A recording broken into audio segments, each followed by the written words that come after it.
Hello everybody, welcome back to my channel. I'm really happy to see you in today's video, and in today's video we're going to talk about 10 best signature worthy perfumes for women in 2025. And without further ado, let's get started. And of course, for today's video I chose perfumes that personally I would wear as my signature scent, and I tried to include a wide range of scents in this video, like rose, freshies, skin type of scents, so everybody can kind of find what they're looking for in this video. And let's start with my latest discovery, and this perfume is Imperial Peacock by Alexander J. And this is like a more wearable version of Angel's Share, at least in my opinion. Angel's Share is an amazing scent. I love it and I'm never gonna stop loving it. To me, it's a very strictly fall and winter type of perfume. It's very warm, spicy, boozy, cozy. Like, I don't know, I really see myself wearing it in the summer or in the spring, but this perfume totally is wearable in any season, in any occasion, and most importantly in any weather, even in hot Florida climate. This perfume did not choke me out. And to me, it's one of the most important qualities in perfume right now, is not to be overpowering. And so Imperial Peacock smells like almonds and rhubarb in the opening. It has a very interesting and punchy type of opening. It's like green due to that rhubarb. It has this kind of freshness, but also it's warm and cozy at the same time.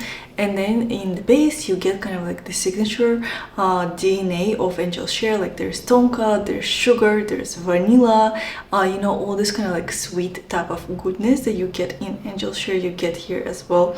But it's more airy, it's more kind of transparent and effervescent, and a lot more wearable because of that. So overall, I highly recommend this perfume for anybody who wants like an easier to wear Angel's Share, like all season Angel's Share. And also I want to mention that this perfume has like a Baccarat Rouge type of quality.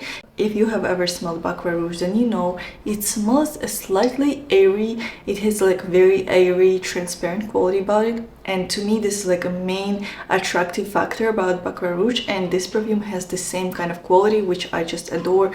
It just smells really good. It smells like perfume. It smells like a combination of notes. It doesn't smell like any particular note. No note sticks out in this perfume. It just all blended super well, and I really enjoy it, and I highly suggest you guys try it as well. And the next fragrance is Soie Malaquais by Tres Van Noten. And whenever I pronounce this fragrance, I feel weird because I feel like I'm mispronouncing it pretty badly, but I practiced and it just never kind of comes out right. Like, I know how to pronounce it correctly, but it never comes out right. And so this fragrance, also my discovery this year, I just fell in love. This is like a definition of signature scent. It just smells so good, so addictive.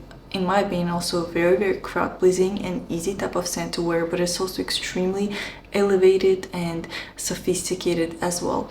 In the opening, you get this kind of juicy and a rosy opening. There's a note of blackcurrant in the opening, and I definitely get this prominent juicy fruitiness in the opening. It's very prominent, but it's also mixed in with rose, so it's really like a lovely fruity rosy type of combination. But the magic, in my opinion, happens in the dry down. It dries down to the most beautiful combination of cacao and chestnut. It smells like a roasted chestnuts, and it smells so warm and cozy, but at the same time it's very elevated because there's still blackcurrant, there's still rose that you can smell. It just smells really good. It smells like you're walking into like some kind of upscale designer clothing store, and they have a very kind of like subtle and faint perfume in there. It's not overpowering, but you can still catch whiffs of it in the air, and that's what it smells like. It smells like an expensive clothing store, and there's a note of silk, so maybe that plays a role as well. But overall, like, if you like the note of rose, if you don't mind a little bit of fruitiness, and if you like this warm roasted type of feeling and cacao, definitely try it. It's so worth trying it. And also give it a couple wears before you decide whether you like it or not, because I did not like it from the first spray. I kind of had to wear it and to live with it to actually fall in love. And next perfume is a skin scent, and it's Fleur de Peau or the Toilette. And to me, this is one of the best skin scents I've ever tried, because it's just so addictive, so easy to wear, so versatile, and definitely signature worthy. Like, if I tried this perfume maybe 5-6 years ago before I heavily got into perfumery. I would have probably chosen this as my favorite scent and as my signature scent, because if you guys don't know, Glossier You was my signature scent back in the day. When I first tried it, I fell in love and I wore it every day, and I did not have like a collection. I was not into perfume. I just wore Glossier You as a signature scent, and I would say that Fleur de Peau or the Toilette is like a more grown-up, sophisticated, put-together version of Glossier You. If Glossier You is like a younger sister, then Fleur de Peau is like an older sister, and it smells very nice. It smells slightly peppery in opening, very, very reminiscent of Glossier You, but then in the dry down, you get something slightly different. You get a mix of magnolia and iris, and I feel like iris really, truly elevates this fragrance and takes it up a notch, takes it to the next level, and makes it into like a more sophisticated, your skin but better type of scent. And in the dry down, you get the signature kind of mix of musk and ambre. I feel like musk and ambre, they go super, super well together. They create such a lovely combination. And so I would say that if you haven't tried it yet and you like skin scents, definitely give this one a chance. And also, if you have tried the original Fleur de Peau but it was not for you, you thought it was too powdery, too vintagey, and maybe it smelled like baby vibes to you as well, definitely give this one a chance, because it does not smell like the original Fleur de Peau, and to me, I like it a lot better, and it's a lot more wearable for me. And the next perfume is Gris Dior by Dior, and I fell in love in this fragrance during the summer. I tried it in the mall on my skin, and immediately I knew I had to have this perfume, and I got it a hairspray. And to be honest, I think travel spray smells slightly different than the perfume, so if you have an option, definitely get a perfume. I prefer the perfume version. It's more kind of intense and more true to itself versus the hair mist.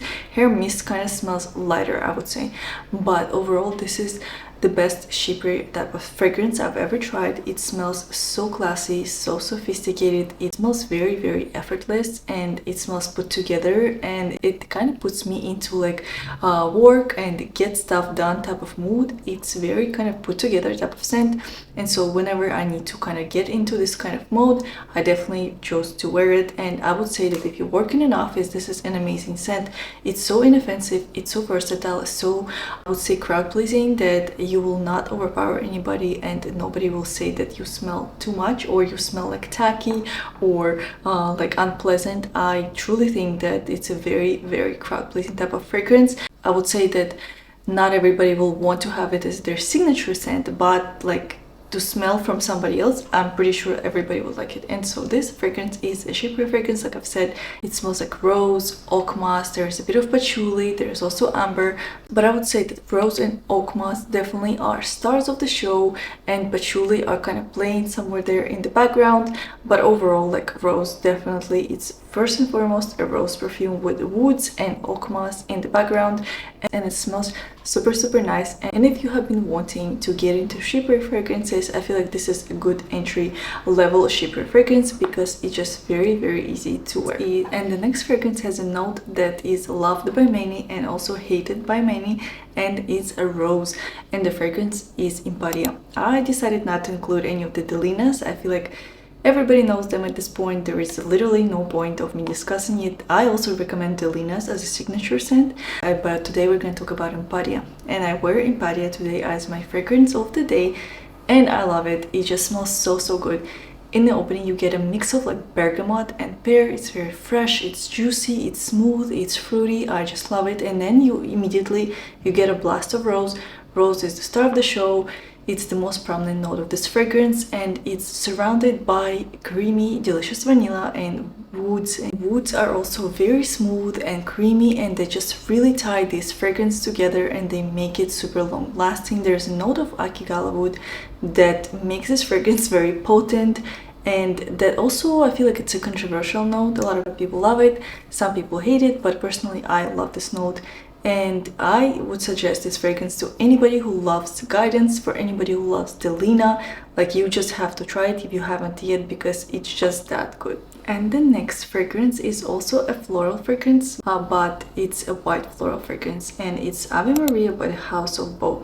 And this was my first blind buy this year, and it was very successful, as I'm including it in this video. And I wanted to include this perfume in this video because I wanted to include like a very wearable white floral and also beginner friendly white floral. You know, white florals, they might be challenging because they tend to be very thick, they tend to be indolic and just very kind of powerful and in your face, and a lot of people, especially beginners, do not like that. And honestly, even us like perfume lovers, sometimes it just can be too much. It can be headache inducing, sometimes it can be really beautiful, and I love like very heady white florals. But for your signature scent, unless it's your favorite note ever, you probably want something light and airy, and I feel like Ave Maria is just that. This is a very beautiful white floral combination. There's lots of gardenia and lots of jasmine in this scent, but it's very creamy, very wearable, and also mixed with other more kind of airy transparent notes of like raindrop and wine notes that makes it super wearable and so airy, and it definitely dilutes those kind of thick white floral notes to make it very easy to wear on a daily basis. It smells very happy, but still very elevated, and that's what I love about it. It's so airy, it's so easy to wear, but at the same time it's highly feminine. And I also see this fragrance as a very approachable fragrance. A lot of people will love it, and a lot of people will find it to be easy to wear on a daily basis, and of course a lot of people around you will find it super pleasant, because I think that this fragrance has a very beautiful sillage, and it's not offensive, it's not overpowering, it's just right to be your signature scent. And the next fragrance is Imagination by Louis Vuitton, and I know it's very expensive and it's citrusy scent, so for many people it might not be worth it. But honestly, I've been trying more citrusy scents since I've moved to Florida, and I still found this to be the best citrusy scents out of all the ones I tried. The one that got close to it was Vibrato by Suspiro, but I feel like I still prefer Imagination, and it's just such like a no-brainer type of signature scent if you're into fresh tea and citrusy type of scents.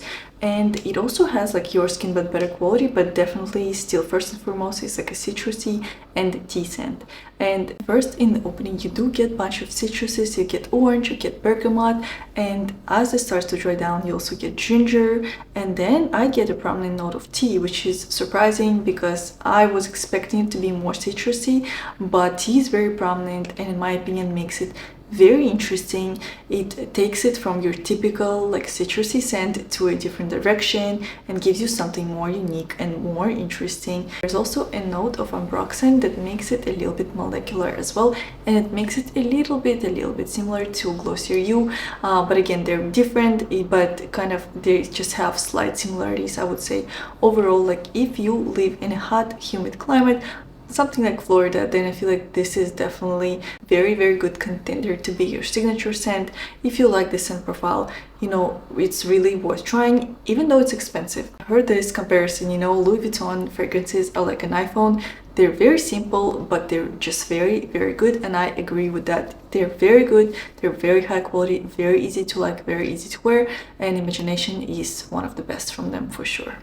And next perfume definitely has the note that is loved by almost most people, and it's vanilla. And the fragrance doesn't need any introduction, and it's Spiritueuse Double Vanille by Guerlain. This is probably one of my favorite vanillas ever, and definitely one of my favorite vanillas from Guerlain. You guys know that I love all the vanillas from Guerlain, so it's hard for me to choose a favorite, but I would say that this one is the best as a signature scent because it's so versatile, and it's just so kind of like a no-brainer type of vanilla to wear in any situation, in any occasion. It's so sophisticated and elevated, and it doesn't require you to have like a certain preference, because I feel like Angelique Noir is for those who love very green vanillas, and Shalimar is for those who love more like vintage and iris type of scents, and Spiritueuse Double Vanille is pretty much for anybody who loves vanilla. And this fragrance smells like incense. In the opening there's a beautiful combo of incense and pink pepper, and then as it starts to dry down I get a little bit of cedar. And I just recently started to pick up cedar. I haven't picked it up for the longest time, but now I pick it up and it's just very beautiful. And then I smell lots of vanilla, lots of amber and benzoin. It smells very beautiful, and also reminds me of being like in some kind of vintage shop, like you step on the old wood and you get this pleasant kind of old-fashioned smell, but in a good way, not like in a bad way. And it's just very, very nice. It's very smooth, very creamy, super well blended. And vanilla here is like a real vanilla, like a, you know, vanilla kind of extract, not your cupcakey, super sweet, super gourmand type of vanilla. No, it's more like a true take on vanilla, and it's really, really nice. And trust me, you have to try it. And if you try it, you might make it your signature scent because it's just really, really nice. And you guys probably can see my dog decided to join me, but do not worry, I do not spray fragrances next to him at all. Like, I go to another room, I spray it on a blotter or on myself, and I do not even bring a blotter close to him, so he like never smells it.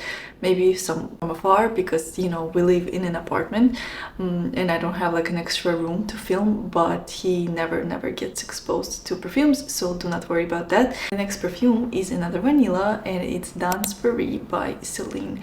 And overall, I really love the Celine line. I feel like the whole Celine line is really elegant, and their vanillas are really nicely done. They're very natural smelling, they're not overpowering, they're very subdued, and sometimes that's what we want. We don't always want like a screaming fragrance, and Dans Paris is just perfect soft vanilla. It's very vanilla forward, and there are some accords that are mixed in, but mostly it's just vanilla. But in opening, it's bergamot and vanilla, which is like a nice citrusy soft opening. And then there is also an interesting note of laurel blossom, I think it's called. And I feel like this note really adds some greenness to this perfume. Yes, there's a note of laurel blossom. And this note adds like an interesting twist to this perfume, and it adds something green and fluffy and dusty and almost like something like yellow floral, like maybe some mimosa, but not necessarily mimosa, of course, but it just smells slightly like yellow florals, but it's just like maybe 10% of yellow florals, and the rest is vanilla, musk, and bergamot. It's really beautiful, soft, natural smelling vanillas, subdued like I've said. So if you like very soft vanillas, if you want your fragrance to be more subdued, maybe you work in a setting where you cannot be loud with your fragrance, definitely try Dans Paris. And of course, I had to include a woody fragrance in this video because I know lots of people love woody fragrances, and I kind of started warming up to them more and more recently, but it's still like not one of my favorite categories for perfume, but this one I really like. And this is Cedrus by Chloe. This is a very nice and clean and crisp woody scent. It has notes of vetiver, moss, sandalwood, cardamom, and woody notes. I don't really know what type of woods there are, but it smells very fresh. It smells very clean and crisp. Kind of reminds me of like a white t-shirt, white shirt, very clean type of aesthetic. Reminds me kind of being in the forest as well, because this is truly like a very woody perfume, but the woods here are very approachable for beginners, somebody like me. You know, I'm not that into woods like I've said before, but to me this is a very pleasant woody smell. And if you're looking for also very easy, super easy to wear, super easy to like a woody type of smell, so it's very easy to like and very much approachable woody scent for beginners. And I think it's very clean, crisp, and pleasant, and I really like it. And these were my choices for top 10 signature scents for women in 2025. Of course, both men and women can wear it, but mostly I feel like my choices were feminine because I create content mostly for women, but I'm really happy if any guys are watching as well. And I tried to include very wearable, easy, and approachable type of scents in this video, something that you're not gonna get sick of on a daily basis, and I really hope that I accomplished that. I really hope that you guys found some new scents for yourself, and please let me know your recommendations in the comments. I'll be really waiting. Of course, I am a perfume addict. I'm always on the lookout for new scents, for something new to try and to tell you about. And if you like this video, please give me a thumbs up and subscribe to my channel, and I'll see you in the next video. Bye!